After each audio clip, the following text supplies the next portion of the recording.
বাংলাদেশ জাতীয়তাবাদী দল বিএনপি এই স্বাক্ষরিত জুলাই জাতীয় সনদ 2025 এর প্রতিটি অক্ষর, শব্দ, বাক্যকে ধারণ করে বাস্তবায়নের জন্য জাতির কাছে আমরা অঙ্গীকারাবদ্ধ। জাতীয় সংসদে প্রতিনিধিত্বকারী সকল রাজনৈতিক দলের এবং স্বতন্ত্র সদস্যদের সমন্বয়ে সংবিধান সংশোধনের জন্য একটি সংসদীয় বিশেষ কমিটি গঠন করি এবং উক্ত কমিটিতে আমরা সকলে মিলে আলাপ আলোচনা করে সমঝোতার মাধ্যমে জনপ্রত্যাশিত সংবিধান সংশোধনী বিল এই মহান জাতীয় সংসদে উত্থাপন করি। আমি মহামান্য রাষ্ট্রপতির সাথে তখন কথা বলেছিলাম যে, মহামান্য রাষ্ট্রপতি, আপনি কি আদেশ জারি করতে পারেন?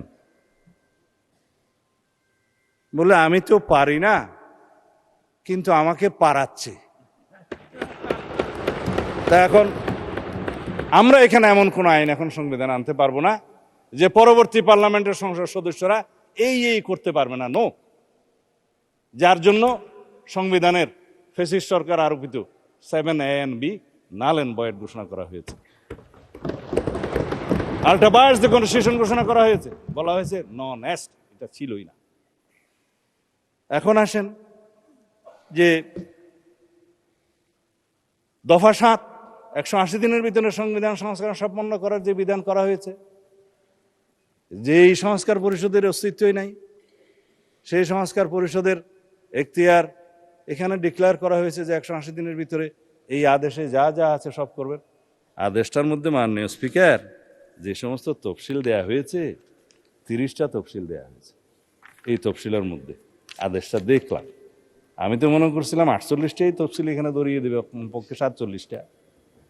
বলছে জুলাই জাতীয় সনদ 2025 যে সকল বিষয়ে ঐক্যমত হয়েছে উইথ নোট অফ ডিসেন্ট। কিন্তু এখানে নোট অফ ডিসেন্টের প্রশ্নটা কোথায়? এখানে নোট অফ ডিসেন্টের অংশটা কোথায়? আপনি প্রস্তাবটা করলেন আর নোট অফ ডিসেন্ট সহ যেভাবে আমরা ঐক্যমত হয়েছে সেটা লিখলেন না। তার মানে এটা হচ্ছে একটা জাতীয় প্রতারণা দলিল। এখানে বলছে দফা 4 অনুযায়ী গণভোটের ব্যালটে উত্থাপিত 4টি প্রশ্নের প্রত্যেকটিতে আপনি আলাদাভাবে হ্যাঁ অথবা না দেওয়ার বিধান, এই হ্যাঁ অথবা না দেওয়ার বিধান এইটা সংবিধান সংশোধনের প্রশ্ন জড়িত, এই পার্লামেন্টের সার্বভৌমত্ব লঙ্ঘনের সাথে জড়িত। সেই প্রশ্নই আপনি গণভোটে দিতে পারেন। যদি দিয়েও থাকেন 4টা গণভোটের প্রশ্ন, আমাকে কেন বাধ্য করা হলো একটা জবাব দিতে হবে হ্যাঁ অথবা না? বলা হচ্ছে যে তুমি এখানে 3টা শরবতের বোতল আছে, তবে এই কুইনিনটাও তোমাকে খাইতে হবে। মা ছেলেকে ট্যাবলেট খাওয়াতে পারছে না বেশি দিতা, তো কলা খায় ছেলে, কলার ভিতরে কুইনিনটা ঢুকাই দিল ছেলে, এবং খাওয়ার সময় দেখলো এটা দিতে লাগে, তার এটা দূর করে বাইর করে ফেলাই দিল। এই কোন আইনকে আপনি জাতিকে এইভাবে বাধ্য করে খাওয়াইতে পারেন? 3টা প্রশ্নের সাথে জুলাই জাতীয় সনদের মিল আছে। আমরা গণভোট চেয়েছিলাম এই জুলাই জাতীয় সনদের ভিত্তিতে, সবাই সম্মত হয়েছিল। ইন্টারিম গভর্নমেন্ট, অস্থায়ী গভর্নমেন্ট, তত্ত্বাবধায়ক সরকারের মতো মৌলিক কোনো বিষয়ে সিদ্ধান্ত নেওয়ার এখতিয়ার রাখে না। তারা কিভাবে একটা অবৈধ আদেশ জারি করে রাষ্ট্রপতিকে দিয়ে? আমি মহামান্য রাষ্ট্রপতির সাথে তখন কথা বলেছিলাম যে, মহামান্য রাষ্ট্রপতি, আপনি কি আদেশ জারি করতে পারেন? বলে, আমি তো পারি না, কিন্তু আমাকে পারাচ্ছে। তা এখন রাজহংসকে জোরপূর্বক স্বর্ণের ডিম পারতে বাধ্য করার মতো ঘটনা। যাই হোক, এখন সেটা অবৈধ ডিম্ব হয়েছে। এখন সংসদ সদস্য হিসেবে শপথ গ্রহণের পর দফা 8 অনুসারে ওই আদেশেরই অস্তিত্বহীন সংবিধান সংস্কার পরিষদের সদস্য হিসেবে শপথ নেওয়ার কোনো বিধান না থাকার পরেও একজন মাননীয় ব্যারিস্টার সদস্য বলেছেন, না, আমার মাননীয় সদস্য বোধহয় ডক্টর শফিকুল ইসলাম মাসুদ বলেছেন, এই সংবিধান সংস্কার পরিষদের সদস্য হিসেবে শপথ নেওয়ার ফর্মটা আমি পটুয়াখালী থেকে আনি নাই, এখানে কে সাপ্লাই করলো? আমি একমত, প্রধান নির্বাচন কমিশনারের অফিস থেকে এই ফর্ম এখানে জাতীয় সংসদে দেওয়ার এখতিয়ার প্রধান নির্বাচন কমিশনের নাই। তিনি শপথ নিয়েছেন তফসিল 148 অনুচ্ছেদের অনুবলে তফসিল 3-এ সংবিধান সংরক্ষণের জন্য তিনি শপথ নিয়েছেন। তিনি শপথ ভঙ্গ করেছেন, সংবিধান লঙ্ঘন করেছেন। কেউ একজন সিভিল রাইট হিসেবে মামলাও করেছে, ওখানে পক্ষভুক্ত করে নাই নির্বাচন কমিশনকে, কিন্তু বার্ডিক যদি আসে নির্বাচন কমিশন যে এটা ভায়োলেট করেছে আসবে।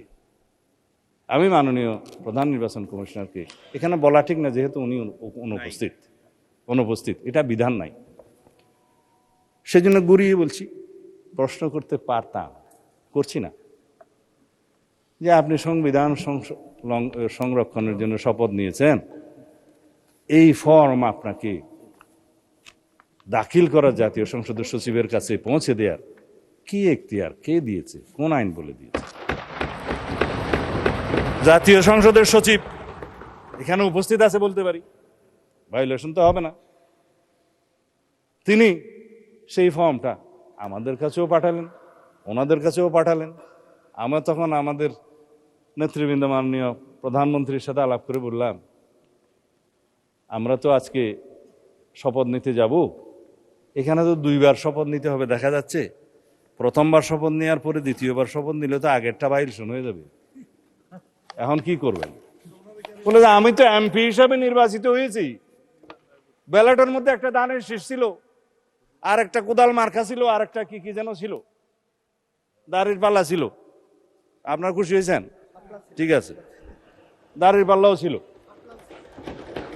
আচ্ছা শাপলাও ছিল না। ওনার আসনে শাপলা দাঁড়ায় নাই, ওনার আসনে শাপলা কুলি দাঁড়ায় নাই, ঢাকা 17-তে ছিল না, সেজন্য উনি না ওনার আসনে দাঁড়ায় না, ঢাকা 17-তে দাঁড়ায়। আপনাদের একজন ডাক্তার সাহেব দাঁড়াইছিল এবং ওনার পরিচয় দিচ্ছে যে আমি তারেক রহমানের বিরুদ্ধে ইলেকশন করতেছি, জানো না বলছি। তো উনি বললেন যে ব্যালটে তো এখানে সংবিধান সংস্কার পরিষদের সদস্য হিসেবে আলাদা কোনো ব্যালট ছিল না। ব্যালট ছিল না, ব্যালট ছিল না। বললো যে এখানে এমপি নির্বাচিত হওয়ার জন্য কনস্টিটিউশনাল ম্যান্ডেট হিসেবে নির্বাচন কমিশন সংসদ সদস্যদের নির্বাচনে একটা ব্যালট দিয়েছে, সেখানে আমরা সিলটিল দিয়েছি। আর একটা গণভোটের ব্যালট ছিল যে সংস্কার চাই কি চাই না, হ্যাঁ ওখানে হা না দিবে, জবরদস্তি দিয়েছে, দিল। 3টার মধ্যে ঠিক আছে, একটার মধ্যে ঠিক নাই, 4টা প্রশ্নের মধ্যে। তো সেইটা তো আর নির্বাচিত হয় নাই, সেটা হচ্ছে জুলাই জাতীয় সনদের পক্ষে আছে কি নাই। তো জুলাই জাতীয় সনদের পক্ষে তো আমরা আছি, সারা জাতি আছে, সেটা দিয়ে তো সংস্কার পরিষদের কোন সদস্য এখানে নির্বাচিত হয় নাই। শপথ নেবেন কিভাবে? এই যে মাননীয় সদস্য গ্যাজেট নোটিফিকেশন দেখাচ্ছে, আমি তো গ্যাজেট নোটিফিকেশন দেখতে দেখতে এই 70-এর কাছাকাছি আসছি, কোনটা গ্যাজেট আর কোনটা আইন সেটাই এখন বর্ণনা করছি। এখন সার্বভৌম জাতীয় সংসদের নির্বাচিত সদস্যগণ কিভাবে নির্বাচিত? সার্বভৌম জনগণের এখতিয়ার অনুসারে তাদের প্রতিনিধি হিসাবে তারা নির্বাচিত করেছে এই সার্বভৌম জাতীয় সংসদে প্রেরণ করার জন্য।